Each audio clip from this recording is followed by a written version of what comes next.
आप सभी को गुड मॉर्निंग। तो आज के इस वीडियो में हम लोग एक ऐसे सवाल का जवाब जानने का प्रयास करेंगे जो काफ़ी ज़्यादा मतलब यूँ कहें कि काफ़ी साधारण सा सवाल है जो हर एक के माइंड में आता है। ठीक है, लेकिन हमने जानने की कोशिश नहीं की है, बस ऐसे छोड़ देते हैं जानकर कि हाँ चलो ऐसा है तो ऐसा है, ऐसा होता है। बहुत सारी ऐसी मान्यताएं होती है कि हम ऐसा मान लेते हैं कि ऐसा हो रहा है, लेकिन आज हम लोग इसी सवाल को जो है कि एक बृहद पैमाने पर कि आखिर इसका कारण क्या है, इसके पीछे तर्क क्या है, हम इस चीज को जानने का प्रयास करेंगे। तो जैसा सवाल हमारा है कि आकाश का रंग नीला क्यों दिखाई देता है। अब सवाल है कि आकाश का रंग नीला क्यों दिखाई देता है। यहाँ पे सवाल ये नहीं हो जाता है कि आकाश का रंग नीला क्यों होता है। एक्चुअल में आकाश का कोई रंग नहीं होता है। जिस प्रकार पानी का कोई रंग नहीं होता है, उसी प्रकार आकाश का भी कोई रंग नहीं होता है। जिस तरह से हम लोग पानी को जिस भी कलर में घोल देते हैं वो उसी का कलर जो है कि ले लेता है, तो इसी तरह से हम यहाँ पर भी देखेंगे कि आकाश का रंग जो है वो नीला क्यों दिखाई पड़ता है, जबकि वास्तविक रूप में आकाश का कोई रंग नहीं होता है। तो हम इस सवाल का जवाब जानने के पीछे कुछ बिंदुओं पर चर्चा करेंगे, और उन बिंदुओं पर यदि हम चर्चा विस्तार पूर्वक कर लेते हैं तो अंत में हम इस सवाल का जवाब आसानी से दे सकते हैं। हालांकि अगर एक शब्द में कहा जाए कि आकाश का रंग नीला क्यों दिखाई पड़ता है, तो जवाब आएगा प्रकाश का जो है कि वर्ण विक्षेपण। तो चूंकि एक वर्ड में तो हम जवाब दे सकते हैं, लेकिन उसके पीछे कौन सा तर्क काम करता है, कौन सा लॉजिक काम करता है, कौन सी वैज्ञानिक प्रक्रिया काम करती है, तो हम इस बात की चर्चा करते हैं आज। तो इस सवाल का जवाब जो है ये जानने के पीछे हम लोग दो तीन पॉइंट को जानने का प्रयास करेंगे। जैसे पहला है श्वेत प्रकाश। पहला क्या है? श्वेत प्रकाश। ठीक है। दूसरा पॉइंट हमारा आएगा तरंगदैर्घ्य। तीसरा पॉइंट हमारा आएगा प्रकाश का वर्ण विक्षेपण। प्रकाश का वर्ण विक्षेपण, इसी को प्रकाश का प्रकीर्णन भी कहा जाता है। ठीक है। यदि हम इन बिंदुओं पर चर्चा कर ले तो हम इस सवाल का जवाब आसानी से दे सकते हैं, और साथ ही साथ यह एक ऐसा जवाब होगा जिसके आधार पर आप बहुत सारे ऐसे बातों को जान सकेंगे जो इस बात पर जो है कि छिपा हुआ है। तो हम सबसे पहले शुरुआत करते हैं श्वेत प्रकाश। तो श्वेत प्रकाश इसे इंग्लिश में हम क्या कहते हैं? White light. ठीक है। तो बहुत ही कॉमन सा जो है कि बिंदु है श्वेत प्रकाश, यानी सफेद प्रकाश जो है वो क्या है कि सूर्य से आने वाली यानी सूर्य से निकलने वाली जो प्रकाश है उसे हम श्वेत प्रकाश कहते हैं। तो श्वेत प्रकाश कहने का मतलब क्या हो गया कि सूर्य में जो सूर्य की जो प्रकाश किरण है उसमें केवल श्वेत प्रकाश यानी सफेद प्रकाश ही होता है? जी नहीं, ऐसा नहीं होता है।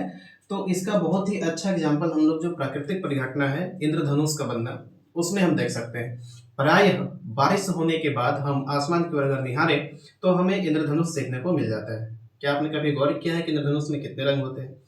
तो जी हाँ, इंद्रधनुष में कितने रंग होते हैं? 7। इंद्रधनुष में रंगों की संख्या कितनी हो जाती है? 7 रंग। अब ये 7 रंग कौन कौन से हैं? तो इसे याद करने का एक छोटा सा ट्रिक है, वो है VIBGOR, यानी विग्योर। ठीक है, ये इंग्लिश फॉर्मेट में है। इसे हम हिंदी फॉर्मेट में कैसे याद रखेंगे? बै नी आ पी ना ला। ठीक है। तो इस तरह से हम लोग जो सूर्य का श्वेत प्रकाश कहलाता है उसमें जो 7 रंग है उस रंग को याद करने का क्रम इस तरह से है। क्या है? VIBGOR, जिसे हम हिंदी में बै नी आ पी ना ला। इसमें जो 7 रंग है वो 7 रंग का नाम क्या हो गया? बै से बैंगनी, नी से नीला, आ से आसमानी, ह से हरा, पीला, नारंगी और लाल। So V for violet, I for indigo, B for blue, C for green, Y for yellow, O for orange और R for red। तो हम तो इतना जान गए कि श्वेत प्रकाश, जैसे हम सूर्य का प्रकाश कहते हैं, इसमें 7 रंग होते हैं, है ना? है ना आश्चर्य की बात कि 7 रंग होते हैं। सोचिए 7 रंग उसमें है, लेकिन हमें क्या होता है कि सूर्य का प्रकाश जो है कि वो सफेद ही दिखाई पड़ता है। तो इसके पीछे क्या रीजन है वो भी हम समझने का प्रयास करेंगे। तो उम्मीद है कि ये पॉइंट आपको समझ में आ गया होगा कि श्वेत प्रकाश क्या है। तो सूर्य से आने वाली प्रकाश को श्वेत प्रकाश कहते हैं। और इस श्वेत प्रकाश में कितने रंग होते हैं? 7 रंग होते हैं। और 7 रंग कौन कौन से हैं? VIBCYOR, यानी बैंगनी, नीला, आसमानी, हरा, पीला, नारंगी और लाल। तो इतना तो क्लियर हो गया। अब आगे का पॉइंट क्या होता है? तरंगदैर्घ्य। ठीक है, जैसे हम कहते हैं वेवलेंथ। और तरंगदैर्घ्य क्या है? तरंगदैर्घ्य क्या है कि जैसे हम लोग जानते हैं कि प्रकाश किरणें जो वो तरंग के रूप में विचरित करती है वायुमंडल में। ठीक है, ऐसे तरंग के रूप में। तो इसमें क्या होता है कि जो तरंगदैर्घ्य है वो यहाँ पे ध्यान देने वाली बात है कि जो ऊपरी सिरा होता है जिसे हम कहते हैं श्रृंग, क्या कहते हैं? श्रृंग। और जो निचला हिस्सा होता है इसे कहते हैं गर्त। ठीक है, तो उसी तरह यहाँ श्रृंग होगा तो यहाँ पे श्रृंग होगा, फिर गर्त होगा, फिर श्रृंग होगा, फिर गर्त होगा, फिर श्रृंग होगा, गर्त होगा। तो तरंगदैर्घ्य क्या है? तरंगदैर्घ्य यानी वेवलेंथ। लेंथ मतलब लंबाई। तो वेवलेंथ से ही हम समझेंगे कि 2 क्रमागत श्रृंग, क्रमागत कहने का मतलब क्या? एक श्रृंग यहाँ है तो अगला श्रृंग कहाँ पे आ रहा है? यहाँ पे आ रहा है। तो क्रमागत क्या हो गया? Continuous form. तो यहाँ पे अगर 1 है तो यहाँ पे 2 है, तो ये दोनों के बीच। ठीक है, एक पॉइंट याद रखिए। दूसरा पॉइंट क्या होगा? 2 क्रमागत गर्त, यानी एक गर्त यहाँ है तो गर्त यहाँ है। तो इस तरह से तरंगदैर्घ्य क्या होता है कि 2 क्रमागत श्रृंगों के बीच की दूरी अथवा 2 क्रमागत गर्तों के बीच की दूरी को हम तरंगदैर्घ्य कहते हैं, यानी वेवलेंथ कहते हैं। अब इससे इसका क्या संबंध है? इससे संबंध है कि जिस प्रकाश किरण की तरंगदैर्घ्य कम होगी, जिस प्रकाश किरण की तरंगदैर्घ्य कम होगी वह सबसे अधिक फैलेगा, यानी विसरित होगा, प्रकीर्णित होगा, विक्षेपित होगा। और जिस प्रकाश किरण की वेवलेंथ सबसे अधिक होगी वो बहुत कम फैलेगा। यानी कहने का मतलब हम ये समझ सकते हैं कि जिसकी वेवलेंथ ज्यादा होगी वो ज्यादा दूर तक चलेगा और जिसका कम होगा वो पहले ही फैल जाएगा। ठीक है, तो इस बात को हम आगे और बढ़िया से देखेंगे। तो यहाँ पे मेनली आपको जानना है तरंगदैर्घ्य क्या है। तो तरंगदैर्घ्य जो प्रकाश किरणें जो तरंग के रूप में गति कर रही है तो उसमें 2 श्रृंगों के बीच की दूरी अथवा 2 क्रमागत गर्तों के बीच की दूरी को हम तरंगदैर्घ्य कहते हैं। ठीक है, अब आगे का पॉइंट है प्रकाश का वर्ध विक्षेपण या प्रकीर्णन। देखिए, विक्षेपण का मतलब क्या होता है? विक्षेपण का मतलब होता है भटकना। विक्षेपण का मतलब क्या होता है? भटकना। जैसे हम कहते हैं कि कोई व्यक्ति विक्षेपित हो गया, मतलब उसका दिमाग जो है कि काम करना बंद कर दिया। तो यहाँ पे ये नहीं समझना है कि काम करना। विक्षेपित का मतलब होता है भटकना। तो भटकना कहने का मतलब क्या होता है? हम भटकते कब है? तो जब हम अपने रास्ते से अपना रास्ता जो है कि बदलते हैं, यानी जिसे हम जिधर जाना चाहिए उधर नहीं जा पाते, वहां से दूसरी तरफ चल जाते हैं। ठीक है, जैसे कॉमन सा है कि मान लीजिए कि प्रकाश किरण यहाँ से आ रही है। ठीक है, पर कोई प्रकाश किरण इधर से आ रही है। चूंकि आप जानते हैं कि प्रकाश सीधी रेखा में गमन करती है। अब है कि इसको मान लो जाना है इस तरह से, ठीक है, सीधा, लेकिन यहाँ पे कोई ऐसी वस्तु मिल गई जिसके कारण यह प्रकाश किरण यहाँ तक तो आई सही सही, लेकिन यहाँ आने वाले इसको जाना था सीधा, लेकिन वो सीधा नहीं गई। फिर क्या हो गया? यहाँ से टकरा के कहीं और फैल गई। मान लो इधर फैल गई, इधर फैल गई या कहीं और फैल गई, मतलब जिधर जाना था उधर नहीं गया। तो यही परिघटना सभी प्रकाश किरणों के साथ होता है। यानी जितनी मात्रा में प्रकाश किरण सूर्य से आ रही है वो सारी परिघटनाएं जो है कि होती है सारी प्रकाश किरणों के साथ। तो यहाँ पर मेनली बात ये जानना है कि जो हमारा वायुमंडल है, यानी वायु की जो परत पृथ्वी के चारों ओर फैली हुई है, तो वायुमंडल क्या है?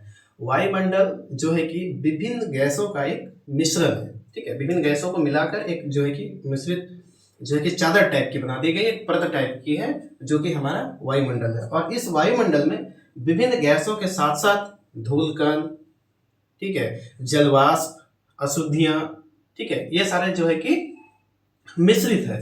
तो होता क्या है कि जो प्रकाश किरण जब पृथ्वी के वायुमंडल में प्रवेश करती है, मान लिया जाए ये हमारी पृथ्वी है, ये हमारी पृथ्वी है, तो इसके चारों ओर क्या है? वायुमंडल फैला हुआ है। अब यहाँ पे धूलकण, विभिन्न गैस और भी पदार्थ हैं। ठीक है, तो प्रकाश किरण मान लीजिए यहाँ से आ रही है, इधर से आ रही है, इधर से आ रही है, इधर से आ रही है, इधर से, चारों तरफ से आ रहा है। ठीक है, तो होता क्या है कि ये जब आ रही है पृथ्वी पर, तो उसके पहले जो वायुमंडल है उसमें जो विभिन्न गैस है, जो विभिन्न धूलकण है, वो क्या करते हैं, प्रकाश किरणों की दिशा को क्या करते हैं, भटकाते हैं, यानी इधर से उधर ऐसा हो जाता है। तो इसमें होता क्या है कि जो सनलाइट है, जो सूर्य प्रकाश है, यहाँ से जो आ रहा है प्रकाश किरण, आपने जाना ऊपर कि इसमें 7 रंग है। इसमें कितने रंग हैं, 7 रंग।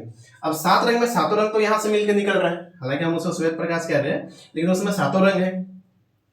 तो जब ये 7 रंग यहाँ पर पहुंचता है पृथ्वी के वायुमंडल में, तो ये जो क्रम है ना विबग्योर, इसमें इसको इस तरह से सजाया गया है कि इस रंग का तरंगदैर्घ्य सबसे कम है, फिर इसका थोड़ा सा ज्यादा है, इसका थोड़ा सा ज्यादा है, और सबसे अधिक है रेड का। ठीक है, तो ये क्रम क्या है, बढ़ता हुआ है, यानी ये सबसे कम है और ये सबसे अधिक है। तो एक्चुअल में होता क्या है कि जब प्रकाश किरण, जब सूर्य की प्रकाश किरण वायुमंडल में प्रवेश करती है, तो जितने भी कम तरंगदैर्घ्य वाले हैं, उसका परकिरणन यानी वर्ध विक्षेपण शुरू में ही हो जाता है। तो चूंकि हम देख रहे हैं कि पहला क्या है, वायलेट है यानी बैंगनी है, फिर इंडिगो है यानी कि नीला है, फिर जो है कि ब्लू है। तो यहाँ पर ये जो 2 है या 3 है शुरू के, मान लेते हैं कि इसका जो है कि परकिरणन तो बहुत पहले ही शुरू हो जाता है, ये आगे बढ़ता ही नहीं है, शुरू में ही ये क्या होता है, फैलने लगता है। तो इस स्थिति में क्या होता है कि अगर देखा जाए तो सबसे अधिक कौन फैलेगा, वायलेट फैलेगा यानी बैंगनी फैलेगा, फिर इंडिगो फैलेगा, फिर जो है कि ब्लू फैलेगा। तो होता क्या है कि इस दोनों के परकिरणन में, दोनों के परकिरणन में क्या सबसे अधिक बैंगनी फैलेगा, फिर जो है कि नीला फैलेगा। तो हमें तो आसमान क्या दिखना चाहिए, बैंगनी दिखना चाहिए, क्योंकि सबसे अधिक फैल रहा है, लेकिन हमें नीला दिखाई पड़ता है। तो चूंकि ऐसा है कि हमारी आंखें जो है वो कलर के प्रति जो है काफी संवेदन जो है कि शील है। तो इसमें क्या होता है कि ये जो वायलेट है, ये हालांकि सबसे अधिक फैला, लेकिन इसकी मात्रा इतनी ज्यादा कम हो जाती है, इतनी ज्यादा कम हो जाती है कि उसका हमारी आंखों पर प्रभाव जो है वो कि नगण्य हो जाता है। तो उस कंडीशन में जो बचता है वो होता है आई यानी कि इंडिगो, जिसे हम नीला कह रहे हैं। तो हमारी आंखों को जो है कि संदर्भित करता है वो नीला होता है। तो इसलिए ऐसा हो पाता है क्योंकि वायलेट इतना अधिक फैल जाता है, इतना कम तरंगदैर्घ्य उसका होता है कि वो पहले ही विक्षेपित होकर खत्म हो जाता है, नहीं के बराबर उसकी अवस्था हो जाती है, और बचता है हमारी आंखों को इंडिगो। ठीक है, तो इस रीजन के कारण जो है कि हमारा आकाश जो है कि वो नीला दिखाई देता है। यही कंडीशन जो है कि तब बदलती है जब सुबह का टाइम हो या शाम का समय हो। ठीक है, सुबह का समय हो या शाम का समय हो, तो उस समय क्या होता है कि सूर्य से जो प्रकाश किरणें आ रही है, तो उसे एक लंबी दूरी तय करनी पड़ती है वायुमंडल की। ठीक है, इस कंडीशन में देखिए कि सूर्य जब ऊपर रहेगा तो कम डिस्टेंस है, अगर हम इसको क्षैतिज अवस्था में देखेंगे तो इसको ज्यादा डिस्टेंस तय करना पड़ेगा। तो इस कंडीशन में क्या होता है कि प्रायः सभी प्रकाश किरणों का परकिरणन बीच में हो जाता है, यानी इसमें वायुमंडल में टकराकर वो लगभग में खत्म हो जाती है, फैल जाती है। लेकिन सबसे अधिक जो तरंगदैर्घ्य होता है वो होता है रेड का, ठीक है, लाल का। तो अंततः हमारी आंखों तक पहुंच पाता है वो कौन सा कलर होता है, लाल। तो प्रायः आपके साथ ये परिघटनाएं हो रही है क्या कि सुबह और शाम में ये आपको सूर्य जो है कि वो लाल दिखाई पड़ेगा, दोपहर में हल्का येलो या तो कहे कि सफेद दिखाई पड़ेगा, क्योंकि उस समय प्रकाश का परिकिरण नहीं के बराबर होता है, बहुत कम हो पाता है, दूरी कम तय करता है। तो ये जो है कि 2-3 क्वेश्चन इससे रिलेटेड है। ठीक है, तो इसमें हम देखें कि आकाश का रंग नीला क्यों दिखाई पड़ता है। तो ऐसा होता है कि आकाश का रंग नीला दिखाई देने के पीछे जो है कि वो प्रकाश का वर्ण विक्षेपण या प्रकाश का परिकिरण जैसी परिघटनाएं कार्य करती है। ठीक है, उम्मीद है कि आपको ये वीडियो अच्छे से समझ में आ गई होगी।